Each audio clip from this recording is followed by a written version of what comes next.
boys and girls. I am presenting this book with the permission of Access Copyright on behalf of the publisher. Today I am reading When We Were Alone by David A. Robertson, author and illustrator Julie Fleet, and the publisher is Highwater Press.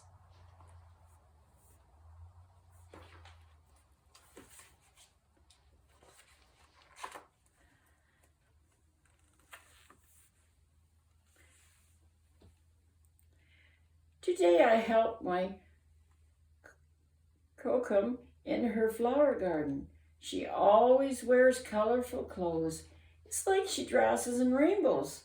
When she bent down to prune some of the flowers, I couldn't even see her because she blended in with them.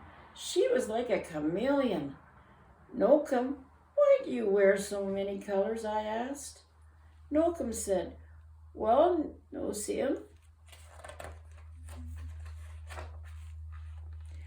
when I was your age at home, in my community, my friends and I wore many different colors, but at the school I went too far away from home, they gave us different clothes to wear.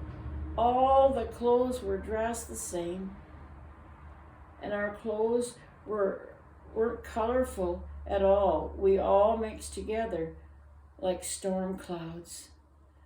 Why do you have to wear a dress like that? I asked. They didn't like that we wore such beautiful colors, Nokum said. They wanted us to look like everybody else. But sometimes in the fall, when we were alone and the leaves had turned to their warm autumn hues, we would roll over on the ground. We would pile the leaves over the clothes they had given us, and we would be colorful again. And this made us happy.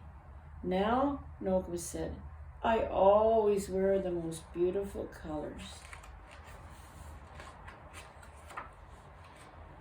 After I helped with the flowers, we went over to the back gate.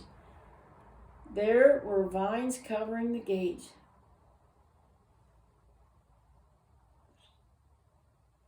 And they reached all the way down to the ground. When my Kokum turned to fix the latch, I said that her braid hung almost as low as the vines. It was like she had a tail. Nokum, why do you wear your hair so long? I asked. Nokum said, well, Nosium, when I was your age at home in my community, my friends and I grew our hair long, just like our people have always done.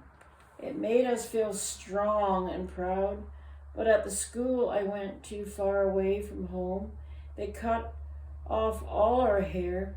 Our strands of hair mixed together on the ground like blades of dead grass.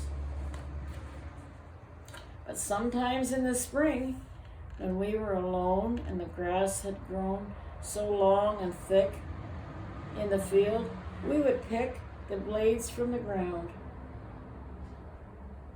We would braid them into the short hair they had given us, and we would have long hair again, and this made us happy. Now, Nokum said, I always wear my hair long.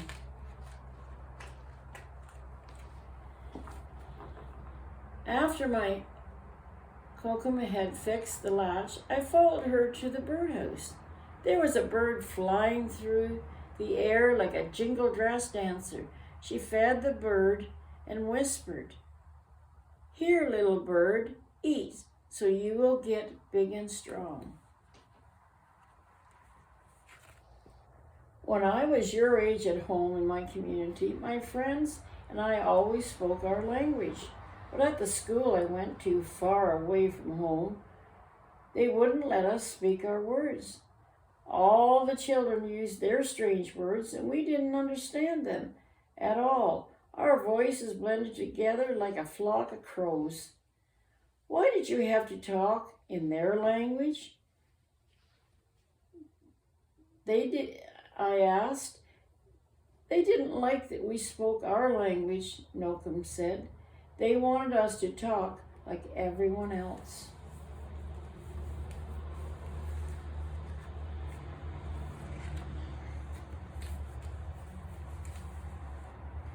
But sometimes in the summer, when we were alone and our teachers weren't anywhere around the place, we would whisper to each other in Cree.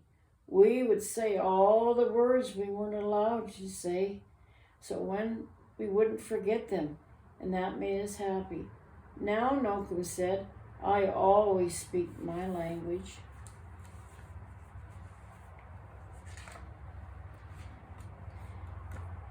After our gardening work was done, I sat with my Kokum in the backyard. Her brother came over and sat with us. He comes over all the time. We drank tea and ate bannock. The tea was hot and sweet, and the bannock was moist and warm and melted in my mouth. My Kokum and my uncle talked and laughed like children. Nocum, why do you and Nokomis always spend time together? I asked. Nocum said, well, Nosian, when we were your age at home in our country, being with family was the most important thing. We played with each other and did chores together and shared everything. But at the school I went to far away, they wouldn't let us be together.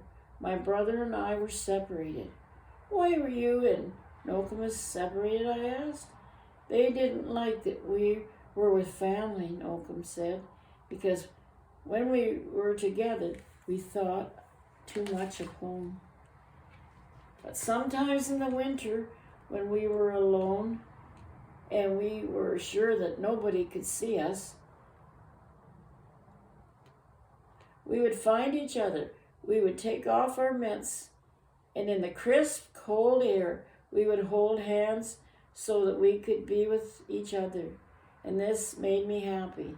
Now, Nocum said, as she reached over and held my uncle's hand in mine, I am always with my family.